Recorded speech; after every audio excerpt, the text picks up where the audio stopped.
সে আরো কিছুদিন দুনিয়াতে চলাফেরা করবে, দুনিয়াতে অট্টালিকা তৈরি করবে, সন্তান আদিকে সেটেল করবে, সন্তানদেরকে বিয়ে শাদী দিবে, সব মিলিয়ে মানুষের বিশাল একটা পরিকল্পনা থাকে না? সবাই আছে না? সবাই আছে। এটা আল্লাহ রাসূল সাল্লাল্লাহু আলাইহি ওয়াসাল্লাম বলেন, ইয়াশিবু ইবনে আদম ওয়া ইয়াশুবু মিন রিনা আল-হামসু ওয়াল আমাল। মানুষ মৃত্যু হয়ে যেতে পারে, কিন্তু তাদের মধ্যে দুইটা কাজ হয়ে যাবে। সেটা হচ্ছে দীর্ঘ আশা থাকবে এবং তাদের প্রতি লোভ থাকবে, তারা সেটা কখনো ছাড়তে পারবে না। সম্মানিত হাজিরিন, আল্লাহ রাব্বুল আলামিন কি বলেন? হাদিসে কুদসির মধ্যে বলেন, ইবাদি আন্নি হুররিমাত আলা নাফসিহি ওয়া জাআলাতু বাইনাকুম মুহাররিমান ফালা তাযলিমু। জুলুমের ব্যাপারে বলেন, ইবাদি আন্নি আলা নাফসিহি, আল্লাহ রাব্বুল আলামিন আল্লাহ নিজের উপরে জুলুমকে হারাম করে দিয়েছেন। জুলুমকে কি করেছেন? হারাম করে দিয়েছেন। মানুষের প্রতি আল্লাহ কখনো জুলুম করেন না, আর কিয়ামতের ময়দানে জুলুম করবেন না। মানুষ যতটুকু প্রাপ্য, আপনি যতটুকু আমল করেছেন ততটুকু বিনিময়ে আল্লাহ আপনাকে দিয়ে দেবেন। ওয়াইন্নামা তুওয়াফাউনা উজুরাকুম ইয়াওমাল কিয়ামাহ, কিয়ামতের দিন আপনার পূর্ণ মাত্রা আপনি যতটুকু পাওয়ার ততটুকুই দিয়ে দেবেন। ফামান যুহজিয়া আনিন নার ওয়া উদখিলাল জান্নাহ ফাকাদ ফাজ। যে ব্যক্তি জাহান্নাম থেকে মুক্তি পেল আর জান্নাতের দরজা খোলা হল, ফাকাদ ফাজ, সেই তো সফলকাম হয়ে গেল। সুবহানাল্লাহ। আল্লাহ তাআলা আমাদেরকে সেই সকল কামেলের অন্তর্ভুক্ত করুন। সকল বলে আমিন। সম্মানিত হাজিরিন, এজন্য আল্লাহ রাব্বুল আলামিন বলেন, হুররিমাত আলা নাফসি, কোন মানুষের নফসের উপরে জুলুম করা সেটা আমি আল্লাহ নিজে আমার উপর হারাম করে দিয়েছি। কিন্তু আজকে আমরা মানুষকে কি করেছি? এই কি অন্যের হক, এই কি অন্যের অধিকার, এই কি অন্যের প্রাপ্য পাওয়া জিনিস আমরা দিচ্ছি, আমরা জুলুম করে বেড়াচ্ছি দুনিয়াতে। কিন্তু আমাদের একটু হৃদয়ে মানাও যায় না যে এটা যে জুলুম। অনেক মানুষ এমনও আছে অন্যায় করার পরে তার অভাবে উপলব্ধিও হয় না যে এটা যে আমার অন্যায় হচ্ছে, এটা যে আমি অন্যের প্রতি জুলুম করতেছি। অনেকের এটা মনেও হচ্ছে। আল্লাহ তাআলা আমাদেরকে অন্যের প্রতি জুলুম থেকে বেরিয়ে আসার তৌফিক দান করুন বলে আমি। সম্মানিত হাজিরিন, ওয়াজআলাতু বাইনাকুম মুহাররিমান ফালা তাযলিমু, তোমাদের মাঝে হারামকে হারাম করে দিয়েছি, জুলুম করাকে। ফালা তাযলিমু, অতঃপর তোমরা জুলুম করবে না। তোমরা কি করবে না? জুলুম করবে না, অবিচার করবে না। আল্লাহ রাব্বুল সাল্লাল্লাহু আলাইহি ওয়াসাল্লাম বলেছেন হাদিসে কুদসি মধ্যে। এরপর আল্লাহ রাব্বুল সাল্লাল্লাহু আলাইহি ওয়াসাল্লামকে আল্লাহ রাব্বুল আলামিন জানিয়ে দিয়েছেন, মাইয়ামাল সুআন আও ইয়াযলিম নাফসাহু থুম্মা ইয়াস্তাগফিরুল্লাহ ইয়াজিদিল্লাহু গফুরুর রহিমা। আচ্ছা বলুন তো, আমরা তো মানুষ, আমরা কি আমাদের গুণ হতে পারে না? গুণ হতে পারে না? কেউ কি আমরা ফেরেশতা? এটা কি আমি বলছি? আল্লাহ রাব্বুল সাল্লাল্লাহু আলাইহি ওয়াসাল্লাম বলেন, কুল্লু বানি আদম খাতাউ ওয়া খায়রুল খাতাইনা তাইবুন। প্রত্যেক বনি আদম গুনাহগার, প্রত্যেক বনি আদম কি গুনাহগার। ওয়া খায়রুল খাতাইনা তাইবুন, সবচেয়ে শ্রেষ্ঠ ব্যক্তি হলো তাদের মধ্যে ওই ব্যক্তি যে ব্যক্তি গুনাহ করার পরে তওবা করে নেয়। সুবহানাল্লাহ। সবচেয়ে শ্রেষ্ঠ ব্যক্তি আল্লাহ রাব্বুল সাল্লাল্লাহু আলাইহি ওয়াসাল্লাম বলেন, কুল্লু বানি আদম খাতাউ। এমন কোন বনি আদমকে আল্লাহ রাব্বুল সাল্লাল্লাহু আলাইহি ওয়াসাল্লাম এখানে বাদ রাখেন না, বলেছেন প্রত্যেক বনি আদমই গুনাহগার। তবে অখায়রুল খাতাইনা আত-তাইবুন, গুনাহ করার পরে যে আত্মসমালোচনা করেছে। আমরা তো আজকে মানুষের সমালোচনা করি, কাদের সমালোচনা করি? মানুষের সমালোচনা করে বেড়াই।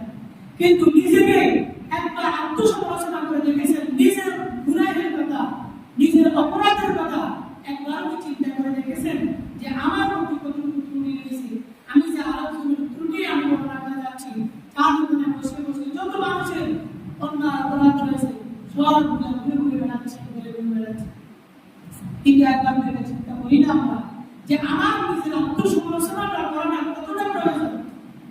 নিজে যখন আত্মসমালোচনা করবেন তখন দিন থেকে সে একটা হিসাব আসবে যে আসলে আমি যে পাপী, আমি যে গুনাহগার, হওয়া লাগবে, বেশি আল্লাহর কাছে অনুরাগী হওয়া লাগবে, আল্লাহর কাছে দাসত্ব হিসেবে আল্লাহর কাছে সিজদা দেওয়া লাগবে, সেটা আপনি তখনই বুঝতে পারবেন যখন নিজে আত্মসমালোচনা করবেন। আল্লাহ যেন আমাদেরকে অপরের সমালোচনা থেকে হেফাজত করুন বলে আমি সম্মানিত হাজির।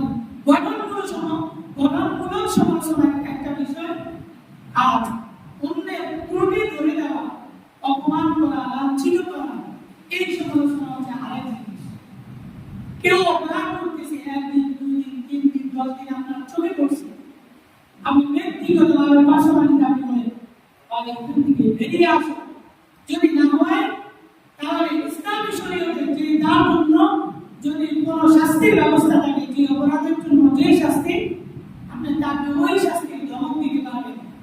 পরবর্তীতে সামাজিকভাবে রাষ্ট্রীয়ভাবে তাকে শাস্তির আওতায় নিয়ে আসতে পারবেন। কিন্তু স্বাভাবিকভাবে মানুষ ছোট একটা আহ্বান করে অথবা ছোট একটা ভুল করে আমরা কি করি, এই ভুলকে আমরা হাইলাইট করে থাকি। অথচ আল্লাহ রাব্বুল আলামিন বলেন মানুষদের যে ত্রুটি বিচ্ছুতি রয়েছে তোমরা এগুলোকে হাইড করো, মানুষদেরকে তোমরা ক্ষমা করে দাও, মানুষদের ত্রুটি বিচ্ছুতি। আল্লাহ রাব্বুল আলামিন আমাদেরকে আমল করার তৌফিক দান করুন বলে আমি সম্মানিত হাজির। আমি বলেছিলাম যে আত্মসমালোচনা করা। আল্লাহ রাব্বুল আলামিন সূরাতুল হুমাযার মধ্যে বলেন ওয়াইলুল লিকুল্লি হুমাযাতিল লুমাযা আল্লাযী জামা মালাহু ওয়া আদ্দাদা। ওয়াইলুল নামক জাহান্নাম তাদের জন্য জানেন, লিকুল্লি হুমাযাতিল লুমাযা তাফসীরের মধ্যে লেখেন হুমাযা বলা হয় মানুষকে সরাসরি কষ্ট দেওয়াকে, আর লুমাযা বলা হয় মানুষকে মানুষের অগোচরে গোপনে নিয়ে মানুষকে কষ্ট দেওয়া, সেটাকে বলা হয় কি লুমাযা। তাহলে আল্লাহ রাব্বুল আলামিন সতর্ক করেছেন যে ওয়াইল নামক জাহান্নাম তাদের জন্য যারা মানুষের সামনে কষ্ট দেয় অথবা পিছনে কষ্ট দেয়। তাফসীরের মধ্যে লেখেন যে হুমাযা বলা হয় মানুষকে মৌখিক কষ্ট দেওয়া, আর লুমাযা বলা হয় শারীরিক কষ্ট দেওয়া। আমাদের সমাজে মনে হয় এরকম মানুষ আছে কি? আছে। মানুষকে শারীরিক কষ্ট দেওয়া, আবার মানুষকে মৌখিক কষ্ট দেওয়া। সাপোজ কেউ একটা কথা বলেছে, কিন্তু তার কথার উপরে সামনাসামনি কাউকে আমার ইচ্ছে ছিল অপমান করেন, সাথে সাথে অপমান করে দিবেন একজনকে, অথবা তার কথাকে ছোট করার জন্য, খাটো করার জন্য কিছু বললেন, এটাই হচ্ছে লুমাযা। এটার ব্যাখ্যা তাফসীরে দিলেন। আল্লাহ যেন আমাদেরকে নিজের আত্মসমালোচনা করার তৌফিক দান করুন বলে আমি অপরের সমালোচনা থেকে বেরিয়ে আসার তৌফিক দান করুন। সম্মানিত হাজিরিন, আল্লাহ নবী সাল্লাল্লাহু আলাইহি ওয়াসাল্লাম বলেন মান ইয়ামাল সুআন আও ইয়াযলিম নাফসাহু সুম্মা ইয়াস্তাগফিরুল্লাহ ইয়াগফিরিল্লাহু গফুরুর রহিম। যে ব্যক্তি সুআ করবে, অপরাধ করবে, নিকৃষ্ট আমল করবে, আও ইয়াযলিম অথবা কারো প্রতি জুলুম করবে, নাফসাহু সুম্মা ইয়াস্তাগফিরুল্লাহ অথবা সে নিজের উপরে নিজে জুলুম করেছে, আও ইয়াস্তাগফিরুল্লাহ এরপরে আল্লাহর কাছে ইস্তিগফার করেছেন, ক্ষমা প্রার্থনা করেছেন, ইয়াগফিরিল্লাহু গফুরুর রহিম। আল্লাহ রাব্বুল আলামিনকে সেই ব্যক্তি ক্ষমাশীল হিসেবে পাবে। সুবহানাল্লাহ। আপনি জুলুম করেছেন নিজের উপরে, নিজের আত্মার উপরে জুলুম করেছেন, আল্লাহ বলেন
যেটার কোনো ভয় নেই, ভয় নেই, আল্লাহ কোনো ভয় আছে? ইয়া কাইয়ুম বিরহমাতিকা আস্তাগীথ, আপনার অনুগ্রহে আপনার কাছে ক্ষমা প্রার্থনা করছি। أصلح لي شأني كله ولا تكلني إلى نفسي طرفة عين। আল্লাহ নবী সাল্লাল্লাহু আলাইহি ওয়াসাল্লামকে এই দোয়া শিক্ষা দিলেন। আল্লাহ যেন আমাদেরকে সব সময় আল্লাহকে অনুসরণ করা এবং আল্লাহকে সব সময় গুনাহ করার পরে ইস্তিগফার করার তৌফিক দান করুন। সুবহানাল্লাহ আমিন। সম্মানিত হাজিরিন, আল্লাহ রাব্বুল আলামিন বলেন, তিলকা হুদুদুল্লাহ ফালা তা'তাদুহা ওয়া মান ইয়াতা'adda হুদুদাল্লাহ ফাউলাইকা হুমুয যালিমুন। তিলকা হুদুদুল্লাহ, কেউ যদি আল্লাহর বিধানকে যদি অবলম্বন করে, লঙ্ঘন করে, সেটা হলো জুলুম করা, আল্লাহর সাথে কি করা? জুলুম করা। আল্লাহ বলেন, তিলকা হুদুদুল্লাহ ফালা তা'তাদুহা, তোমরা সীমা লঙ্ঘন করবে না। ওয়া মান ইয়াতা'adda হুদুদাল্লাহ ফাউলাইকা হুমুয যালিমুন। যে ব্যক্তি আমার সীমাকে অতিক্রম করবে, আমার বিধানকে লঙ্ঘন করবে, সেই ব্যক্তি তাহলে হলো প্রকৃত জালেম। নাউজুবিল্লাহ। আপনার বিধানকে লঙ্ঘন করবে এরকম মানুষ নেই, আছে কি? আছে। খেলার সময়, দিনে ফজরের সময়, ফজরের আগে বিভিন্ন যেখানে প্রজেক্টর লাগানো হয় সেখানে কি পুরো, কিন্তু মসজিদে দেখবেন যে এমন যুবকদেরকে যদি আপনি খেলা যেদিন থাকবে না, কোথাও তাদের প্রোগ্রাম নেই, তখন তাদেরকে সকালবেলা কাজে যাবে, ডাকলেও বিরক্ত বলতে হবে। কিন্তু খেলা যেদিন, ওই দিন ঠিকই মাথায় সেটেল আছে, খেলা চাইতে হবে। টিএসসি বলে যান, ঢাকা বিশ্ববিদ্যালয় বলে দিন, দেখবেন ফজরের সময় মানুষের ভয়, মানে সবাই চলে আসছে খেলা দেখতে। কিন্তু আমার বিধান যেটা, তিলকা হুদুদুল্লাহ, যে আল্লাহ বলেন আমার বিধান লঙ্ঘন করা মানে হচ্ছে তোমরা প্রকৃত জালেম। কিন্তু আমরা আজকে তাদের জন্য পাগল হয়ে যাচ্ছি। গরম বসে দেখবি কিন্তু আমরা শ্রীলঙ্কায় তারপরে হয়েছে, কিন্তু আমরা প্রজেক্টর লাগাইয়া এমন উচ্চারণ জন্য যাচ্ছি, আপনার বিধানকে লঙ্ঘন করছি। সময় কাজ নেই, আমি ইন্টারন্যাশনাল আমি কিছু বলছি না, কিন্তু বিষয়টা হলো এখানে আল্লাহর বিধান লঙ্ঘন হচ্ছে। কি হচ্ছে? যেখানে আল্লাহর বিধান লঙ্ঘন হবে সেখানে কি আমরা প্রকৃতপক্ষে মুসলিম হিসেবে এটা মেনে নেওয়া যায়? সম্মানিত হাজিরিন, এজন্য আল্লাহ বলেন, মান ইয়াতা'আদ্দা হুদুদাল্লাহি ফাউলাইকা হুমুয যালিমুন। মান আযলামু মিম্মান যুকিরা বিআয়াতি রাব্বিহি, তার থেকে বড় জালেম আর কে হতে পারে যাকে আল্লাহ আয়াত সমূহের কথা স্মরণ করিয়ে দেয়। আল্লাহর বিধানের কথা, আয়াত মানে কি? আল্লাহর বিধানের কথা স্মরণ করিয়ে দিচ্ছে। ভাই নামাজের সময় হয়েছে, নামাজের দিকে আসো। আমাদের সময় হয়েছে, নামাজের দিকে আসো। অশ্লীল ভিডিও দেখো না, তারও কাছে আসো। এভাবে যখন তাকে স্মরণ করে দেওয়া হয়, তাহলে বাংলা অথবা সে মুখ ফিরিয়ে নেয়। কি ফিরিয়ে নেয়? কিছু মানুষ আছে ভালো কথা বললেও সেগুলো দুলা বলে না, অথবা অন্যকে এগুলো তো বলতে পারে, সে তার মুখে দেখে আমরাই বলতেছে না, বলুন আমি আমার আমি আল্লাহ বিধান স্মরণ করিয়ে দেওয়ার পরে যে ব্যক্তি ফিরে আসবেন, আল্লাহ বলেন,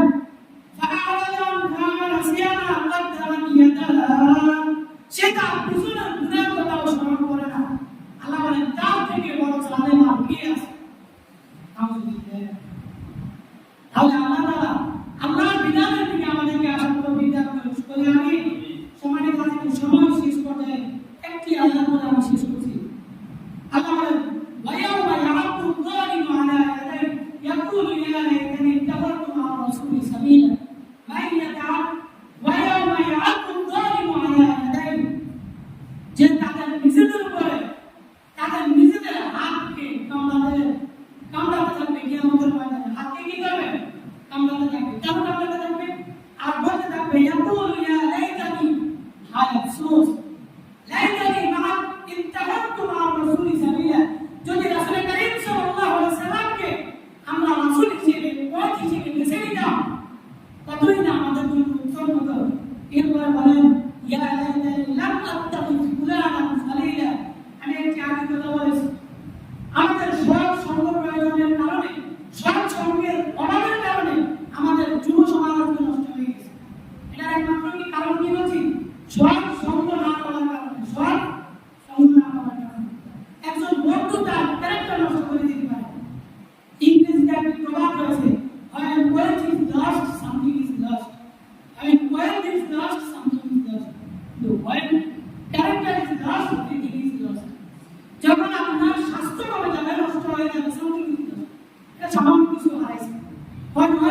lost something is lost. আপনার সম্পত্তি হারাইছেন তেমন কিছু হারান নাই না। ক্যারেক্টার ইজ লস্ট, যে চরিত্র হারিয়েছে সে এভরিথিং ইজ লস্ট, সব কিছু হারিয়েছে। একজন বন্ধু নির্বাচন করার জন্য কিয়ামতের দিন আফসোস করতে থাকবে।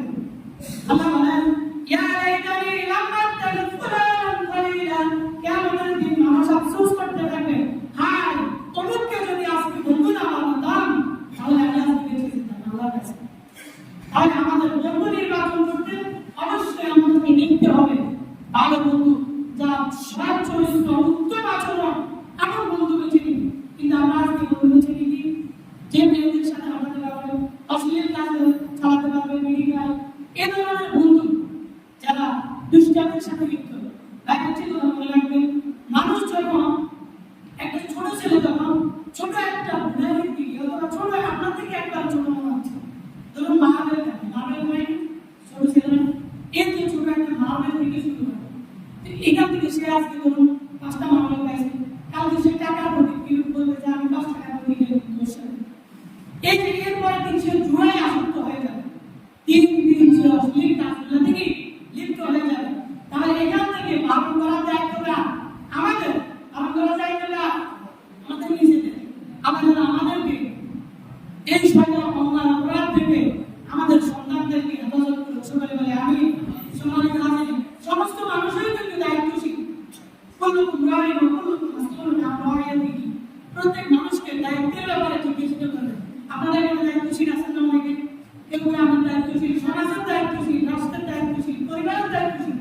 কিন্তু আপনার পরিবার কন্ট্রোল করা আপনার দায়িত্ব। আপনি যদি সমাজের দায়িত্বশীল হন, সমাজকে কন্ট্রোল করা আপনার দায়িত্ব। আমি ইমাম হিসেবে মুসলিমদেরকে কন্ট্রোল করা আমার দায়িত্ব। এই সমস্ত দায়িত্বের ব্যাপারে আমার কাছে জবাব দিতে করা লাগবে। আল্লাহ যেন আমাদেরকে আজকে 2টা